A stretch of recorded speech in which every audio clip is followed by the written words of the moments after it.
হাদিস থেকে আলোচনা নিয়ে আসতেছেন ভাই মোহাম্মদ মারিফুল ইসলাম বিরামপুর। মোহাম্মদ মারিফুল ইসলাম বিরামপুর, আমি তাকে তার মূল্যবান বক্তব্য পেশ করার জন্য সবিনয় অনুরোধ করতেছি। আসসালামু আলাইকুম ওয়া রাহমাতুল্লাহি তাআলা ওয়া বারাকাতুহু। ইন্নাল হামদালিল্লাহি নাহমাদুহু ওয়া নাস্তাঈনুহু ওয়া নাস্তাগফিরুহু ওয়া নু'মিনু বিহি ওয়া নাতাওয়াক্কালু আলাইহি ওয়া না'উযু বিল্লাহি মিন শুরুরি আনফুসিনা ومن سيئات أعمالنا من يهده الله فلا مضل له ومن يضلل فلا هادي له فلن تجد له وليا مرشدا ونشهد أن لا إله إلا الله وحده لا شريك له والذي لا ضد له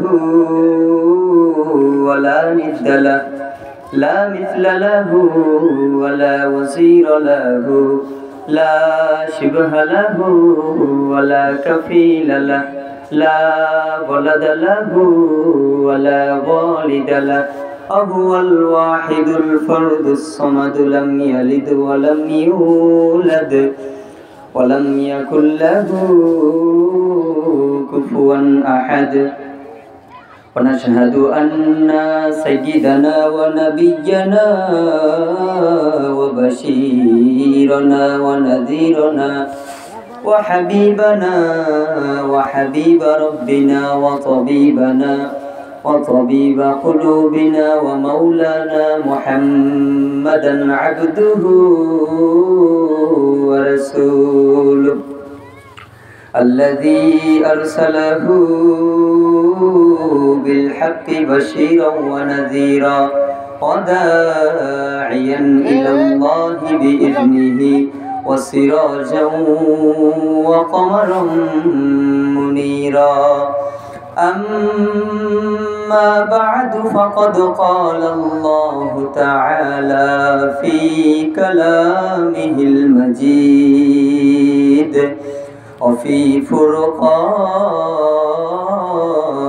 الحميد أعوذ بالله من الشيطان الرجيم بسم الله الرحمن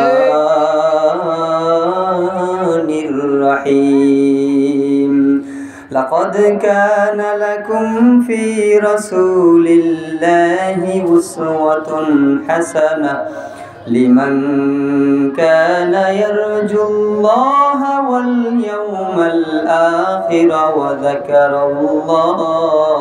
وذكر الله كثيرا إن الله وملائكته يصلون على النبي يا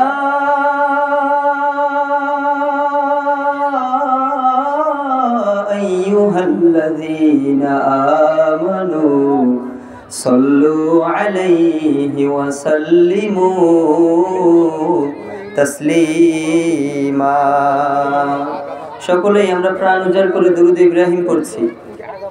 اللهم صل على محمد وعلى آل محمد كما صليت على إبراهيم وعلى آل إبراهيم إنك حميد مجيد اللهم بارك على محمد وعلى آل محمد كما باركت على إبراهيم وعلى آل إبراهيم إنك حميد مجيد হাকিমপুর থানার মংলাপাড়ার ভাইরা কেমন আছেন আপনারা সবাই?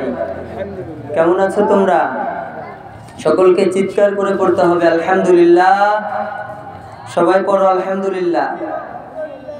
দয়াময় মহান রব্বুল আলামিনের দরবারে লাখো কোটি শুকর এবং সুজুদ পেশ করছি যে মহান রব্বুল আলামিন এই ফিতনার জামানাটা ফিতনা, ঠিক কিনা? চারিদিকে ফিতনা, ডানে বাঁয়ে সামনে পিছনে উপরে নিচে যেদিকে যুবক তাকাই অন্যায় আর অপরাধে জড়িয়ে যাওয়ার আশঙ্কা আছে না নাই? এজন্য চারিদিকে আমরা ফিতনা পার করছি। এই ফিতনার জামানায় আল্লাহ তাআলা আমাদের 10 মায়ের 10 সন্তানকে আল্লাহর জান্নাতুল ফিরদাউসের বাগানে এসে বসার, আমাকে কিছু কথা বলবার এবং শুনবার তৌফিক দান করেছেন। এজন্য সেই মহান মুনিবের দরবারে আমরা মুসলমান হিসেবে এক আওয়াজে উচ্চ কণ্ঠে সমস্ত অলসতাগুলোকে দূর করে দিয়ে প্রাণ উজাড় করে আকাশ বাতাসকে মুখরিত করে পড়ছি আলহামদুলিল্লাহ। বিসমিল্লাহির রহমানির রহিম। মংলাপাড়া জামে মসজিদের উদ্যোগে আজকে প্রথম বার্ষিকী তাফসিরুল কোরআন ও ওয়াজ মাহফিল। আজকের এই মাহফিলের প্রধান মেহমান জনাব মোহাম্মদ ফেরদাউস রহমান। আজকের মাহফিলের প্রধান আলোচক হযরত মাওলানা রুহুল আমিন জিহাদি। দ্বিতীয় আলোচক, তৃতীয় আলোচক আছেন। তো আজকের এই মাহফিলের সভাপতি সহ প্রধান অতিথি, বিশেষ অতিথি, বক্তাগণ যারা বক্তব্য পেশ করবেন এবং আপনারা যারা দূর দূরান্ত থেকে এসেছেন আল্লাহ পাকের ভালোবাসায়, কোরআনের ভালোবাসায়, বিশ্বনবীর ভালোবাসায়, ঠিক কিনা? আমরা যারা দূর দূরান্ত থেকে এসেছি আল্লাহ তাআলা আমাদের সকলকে এই মাহফিলটা নাজাতের উসিলা বানিয়ে দিক। আমরা সকলে পড়ছি আমিন। সম্মানিত উপস্থিতি, সবাই ভালো আছেন তো? আজকের এই মাহফিলে আমাদের যে ভাইগুলো দোয়া দিয়ে, অর্থ দিয়ে, টাকা দিয়ে, সময় দিয়ে, পরামর্শ দিয়ে, শ্রম দিয়ে সাহায্য এবং সহযোগিতা করেছে, আল্লাহ তাআলা সকলের সাহায্য এবং সহযোগিতাকে ইসলামের জন্য কবুল করে নিক। সকলেই পড়ছে আমিন। আজকের মাহফিলটা আমাদের জন্য জান্নাতে যাওয়ার একটা মাধ্যম হয়। আমরা চাই কি চাই না? যদি জান্নাতে যাওয়ার মাধ্যম হয়, এটা চাই, তাহলে আমাদেরকে শুধু কথা শুনেই ক্ষান্ত হওয়া যাবে না। যতটুকু শুনবো ততটুকুর উপরে আমল করার দরকার আছে না নাই? আল্লাহ তুমি তৌফিক দাও। সম্মানিত উপস্থিতি, আমি আপনাদের সম্মুখে কোরআনুল কারীমের 33 নম্বর সূরা, সূরাতুল আহজাব, এই আল আহজাবের 21 নম্বর আয়াত তেলাওয়াত করেছি। সবাই বলেন তো সূরাটার নাম কি? সবাই বলো নাম কি? আল আহজাব নাম কি? এই আহজাব সূরার 33 নম্বর আয়াতে আল্লাহ তাআলা বিশ্বনবীর চরিত্র নিয়ে কথা বললেন। কার চরিত্র? সবাই বলেন কার? রব্বুল আলামিন বলেন, লাকাদ কানা লাকুম ফি রাসূলিল্লাহি উসওয়াতুন হাসানাতুল লিমান কানা ইয়ারজুল্লাহ ওয়াল ইয়াওমাল আখির ওয়া যাকারাল্লাহা কাসীরা। আল্লাহ বললেন, যারা আখিরাতকে বিশ্বাস করে, যারা আমি আল্লাহকে বিশ্বাস করে, যারা জান্নাত জাহান্নাম বিশ্বাস করে, যারা আমাকে বিশ্বাস করে এবং আমার ভয়ে, আখিরাতের ভয়ে, জাহান্নামের ভয়ে বেশি বেশি আমায় স্মরণ করে, আমার সেই গোলামগুলোর জন্য আমি আল্লাহ আমার রাহমাতাল লিল আলামিনের ভিতরে দিয়েছি উত্তম আদর্শ। সুবহানাল্লাহ। তাহলে বিশ্বনবীর ভিতরে আমাদের জন্য উত্তম আদর্শ দান করেছে একজন, তিনি কে? আরো জোরে বলেন কে? এজন্য আল্লাহ বললেন, লাকাদ কানা লাকুম ফি রাসূলিল্লাহি উসওয়াতুন হাসানাহ লিমান কানা ইয়ারজুল্লাহা ওয়াল ইয়াওমাল আখির ওয়া যাকারাল্লাহা কাসীরা। যে বাজার আমার নবীকে বিশ্বাস করে, আমি আল্লাহকে বিশ্বাস করে, আখিরাত বিশ্বাস করে এবং আমার ভয়ে, আখিরাতের ভয়ে, জাহান্নামের আযাবের ভয়ে আমি আল্লাহর বেশি বেশি জিকির করে, আমি আল্লাহকে যারা স্মরণ করে, তাদের জন্য উত্তম চরিত্র, উত্তম আদর্শ রয়েছে আমার মায়ার নবী রাহমাতাল লিল আলামিনের ভেতর। সুবহানাল্লাহ পড়েন। এজন্য যদি কারো চরিত্রে চরিত্রবান হতে হয়, তাহলে বিশ্বনবীর চরিত্র আমাদের ভিতরে গঠন করার দরকার আছে না নাই? আমরা চুল কাটবো বিশ্বনবীর সুন্নাহ অনুযায়ী, ঠিক না বা ঠিক? গায়ের পোশাক পরবো বিশ্বনবীর সুন্নাহ অনুযায়ী, ঠিক কি না? আমরা চলাচল করব মুহাম্মাদের অনুসরণ করে সাল্লাল্লাহু আলাইহি ওয়াসাল্লাম। এজন্য রব্বুল আলামিন বলেন, ওয়া ইন্নাকা লাআলা খুলুকিন আযীম। নিঃসন্দেহে আমার মায়ার নবীর ভিতরে আমি এমন চরিত্র দান করেছি যেটার নাম হচ্ছে খুলুকে আযীম। সুবহানাল্লাহ করেন। আযীম হচ্ছে আল্লাহর নাম। সবাই বলেন কার নাম? সবাই বলো কার নাম? আল্লাহর নাম। রব্বুল আলামিন বিশ্বনবীর মাধ্যমে বলেন, ইন্না লিল্লাহি তাআলা 99 ইসমাম মান আহসাহা দাখালাল জান্নাহ। ও আমার উম্মতেরা শোনো শোনো, রব্বুল আলামিনের প্রসিদ্ধতম 99টি নাম রয়েছে। আমার কোন উম্মত যদি এই 99টি নাম তার অন্তরে রাখতে পারে, আমার আল্লাহ কিয়ামতের কঠিন মুসিবতের দিনে তাকে জান্নাতের ভিতরে প্রবেশ করাবে। সুবহানাল্লাহ নাই? এজন্য এই 99 নামের ভিতরে একটা নাম হচ্ছে আজিম। আজিম কার নাম? সবাই বলেন আজিম কার নাম? আল্লাহর নাম। আবার আল্লাহ বললেন আমার নবীর যে চরিত্র আমি দিয়েছি এই চরিত্রটাও হচ্ছে খুলুকে আজিম। সুবহানাল্লাহ করেন। বিশ্ব নবীর স্ত্রী কুমারী বউ আম্মা জান আয়েশা সিদ্দিকা, আবু বকর সিদ্দিকের মেয়ে, আবু বকরের আদরের দুলালিনী আয়েশা রাদিয়াল্লাহু আনহাকে প্রশ্ন করা হলো, আয়েশা রে কানা খুলুকুহু, বিশ্ব নবীর চরিত্র কেমন? ও আয়েশা তুমি আমাদেরকে জানিয়ে দাও, আল্লাহ যে বললেন খুলুকে আজিম, এই খুলুকে আজিমটা কি? আয়েশা রাদিয়াল্লাহু আনহা বললেন কানা খুলুকুহু আল কোরআন। তোমরা যে 30 পারা কোরআন দেখো, এই কোরআনের চরিত্র এই বিশ্ব নবীর চরিত্র। সুবহানাল্লাহ করেন। তাহলে বিশ্ব নবীর চরিত্রে চরিত্রবান হওয়ার দরকার আছে না নাই? আমরা একজনের চরিত্রবান হবে, তিনি হচ্ছেন মুহাম্মদ সাল্লাল্লাহু আলাইহি ওয়াসাল্লাম। বিশ্ব নবীকে সবচেয়ে বেশি ভালোবাসতে হবে, ঠিক কিনা? এমনকি নিজের জীবনের চাইতেও আমরা বেশি ভালোবাসবো মুহাম্মদকে সাল্লাল্লাহু আলাইহি ওয়াসাল্লাম। ইসলামের দ্বিতীয় খলিফার নাম কি বলেন তো? সবাই বলেন। 4 জন প্রসিদ্ধতম খলিফা, দ্বিতীয় খলিফার নাম কি? জান্নাতের যে সার্টিফিকেট পেয়েছে সাহাবীগুলো 10 জন সাহাবী। অনেক সাহাবী সার্টিফিকেট পেয়েছে, তবে প্রসিদ্ধতম 10 জন। তার মধ্যে দ্বিতীয় নাম্বার হচ্ছে ওমর ইবনুল খাত্তাব। নাম কি? সবাই বলেন নাম কি? ওমর। বিশ্বনবী যার ব্যাপারে বললেন আনা খাতামান নাবিয়্যিন লা নাবিয়্যা বাদি। ও আমার উম্মতেরা শোনো শোনো, আমি হলাম শেষ নবী, আমার পর কোনো নবী নাই, আমার পর কোনো বার্তাবাহক নাই, আমার পর কোনো রাসূল নাই। তবে লাউ কানা নাবিয়্যাম মিন বাদি লা কানা উমর।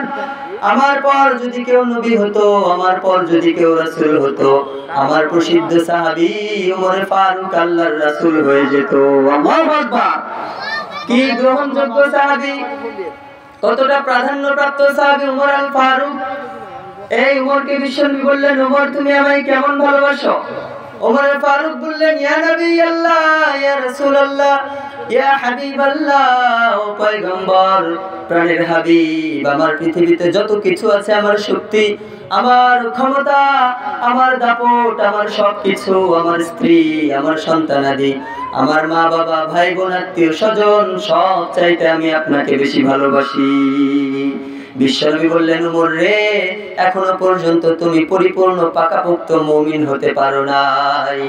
ওমর ফারুককে বলল, নবী, ও ওমর ভালো করে কান খুলে শুনে রাখো, যতক্ষণ পর্যন্ত না তুমি তোমার নিজের জীবনের চাইতেও আমি রাসূলকে বেশি ভালোবাসবা, ততক্ষণ পর্যন্ত আমার কোনো উম্মত পরিপূর্ণ মুমিন হতে পারবে না।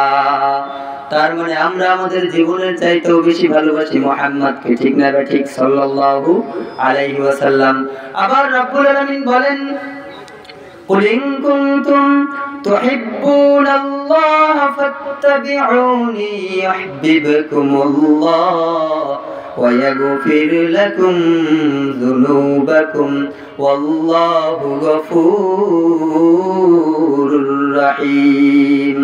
আল্লাহকে যে পাইতে চায়, পড়েন সবাই, আল্লাহকে যে পাইতে চায়, হযরতকে ভালোবেসে, আল্লাহকে যে পাইতে চায়, আরশ কুরসি লৌহ কালাম না চাহিতে পেয়েছে সে, ঠিক না ঠিক? আল্লাহকে যদি কোনো বান্দা পেতে চায়, সারা বিশ্ব তার পিছনে কুকুরের মতো দৌড়ায়, ঠিক কিনা? কিন্তু কেউ যদি দুনিয়ার পিছনে দৌড়ায়, সে দুনিয়াটাও পরিপূর্ণভাবে পায় না, আখিরাতটাও পায় না, তার রবকেও সে পায় না। এজন্য আমরা চাইবো একজনকে, তিনি কে? এজন্য আল্লাহ বললেন, কুল ইন কুনতুম তুহিব্বুনাল্লাহ فاتبعوني يحببكم الله ويغفر لكم ذنوبكم والله غفور رحيم। আমার গোলামেরা, তোমরা যদি আমি আল্লাহর ভালোবাসা পেতে চাও তাহলে আমার মায়ের নবী রাহমাতাল লিল আলামিনকে ভালোবাসো। আর আমার নবীর ভালোবাসা কিভাবে হবে? তোমার মাথার চুল থেকে পাও পর্যন্ত প্রতিটা কাজ, প্রতিটা অঙ্গ প্রত্যঙ্গ একজনের সুন্নাহ অনুযায়ী আমরা চালাবো। তিনি হলেন মুহাম্মদ সাল্লাল্লাহু আলাইহি ওয়াসাল্লাম। আমরা যদি বিশ্ব নবীকে ভালোবাসি, আমাদেরকে ভালোবাসবে একজন, তিনি কে? সবাই বলেন তিনি কে? আল্লাহ বললেন, আমার কোন গোলাম যদি আমার রাসূলকে ভালোবাসে আমি তাদেরকে ভালোবাসবো, আর আমি যাদেরকে ভালোবাসবো তার জীবনের সব অন্যায় আর অপরাধ আমি আল্লাহ মুছে ফেলবো। সুবহানাল্লাহ করেন। এজন্য আমরা বিশ্বনবীকে ভালোবাসবো। রাজি আছেন তো? ওমর ফারুককে বিশ্বনবী বললেন, ওমর রে, তোমার জীবনের চাইতে আমি রাসূলকে বেশি ভালোবাসতে হবে। কিছুক্ষণ চুপ থাকার পর ওমর ফারুক বললেন, ইয়া নবী আল্লাহ, ইয়া রাসূলুল্লাহ, আল্লাহি আল্লাহর কসম, এখন আমার জীবনের চাইতে ও আপনার মহব্বত আমার কাছে বেশি প্রাধান্য প্রাপ্ত। রাসূল আমার ভালোবাসা, রাসূল আমার আলো আশা, রাসূল আমার প্রেম বিরহের মূল আলোচনা,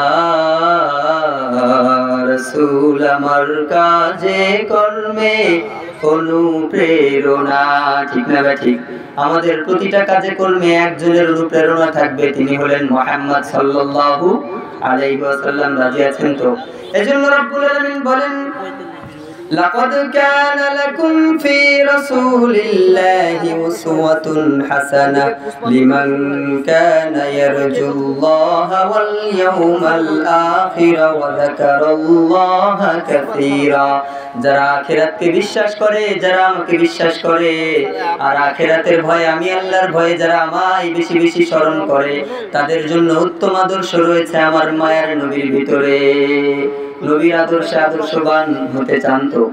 আল্লাহ তুমি তৌফিক দাও, প্রতিটা কাজ আমরা বিশ্বনবীর সুন্নাহ অনুযায়ী করব, ঠিক কি না? আল্লাহ তুমি তৌফিক দাও। এজন্য প্রতিটা কাজে বিশ্বনবীর সুন্নাহগুলো মানার দরকার আছে না নাই? কথা বলেন, মানতে রাজি আছেন তো? নামাজ পড়ব কার সুন্নাহ অনুযায়ী? বিশ্বনবী বললেন, সল্লু কামা রাআইতুমুনি উসাল্লি। গোলামেরা, নামাজ পড়বা, তবে আমাকে যেভাবে নামাজ পড়তে দেখেছো সেভাবে পড়ো, ঠিক কি না? অন্য কারো পদাঙ্ক অনুসরণ করে অন্য কারো পদে যদি নামাজ পড়ো, নামাজগুলো কবুল করা হবে না। এজন্য বিশ্বনবীর সুন্নাহ অনুযায়ী নামাজ পড়ব, রোজা করব, হজ করব, ঠিক কিনা? আল্লাহ তুমি তৌফিক দাও। তাহলে প্রতিটা কাজে একজনের সুন্নাহ মানতে হবে, তিনি হচ্ছেন মুহাম্মদ সাল্লাল্লাহু আলাইহি ওয়াসাল্লাম। বিশ্বনবী বললেন, যারা আমার সুন্নাহ মানে না তারা আমার উম্মতের অন্তর্ভুক্ত হতে পারে না। এজন্য বিশ্বনবীর সুন্নাহ মানতে চান তো? কথা বলেন, চান? চান? আল্লাহ তুমি তৌফিক দাও। সম্মানিত উপস্থিতি, যতটুকু কথা বলেছি এবং শুনেছি প্রতিটা কথাই কোরআন থেকে এবং হাদিস থেকে বলবার চেষ্টা করেছি। এরপরেও আমার জবান থেকে যদি কোনো মিস ইনফরমেশন বেরিয়ে যায়, সেগুলো যেন আল্লাহ তাআলা আমাদের সকলের স্মৃতিপট থেকে মুছে ফেলে। আমরা সকলে পড়ছি আমিন। কোরআন থেকে যতটুকু বলেছি, হাদিস থেকে যতটুকু বলেছি, আল্লাহ তাআলা আমাদের সকলকে এর উপরে পরিপূর্ণভাবে আমল করার তৌফিক দান করুক। আমরা পড়ছি আমিন। সুবহানাকাল্লাহুম্মা ওয়া বিহামদিকা আশহাদু আল্লা ইলাহা ইল্লা আনতা আস্তাগফিরুকা ওয়া আতুবু ইলাইক ওয়া মা তাওফীকি ইল্লা বিল্লাহ আলাইহি তাওয়াক্কালতু ওয়া ইলাইহি উনীব। আসসালামু আলাইকুম ওয়া রাহমাতুল্লাহি তাআলা ওয়া বারাকাতুহু।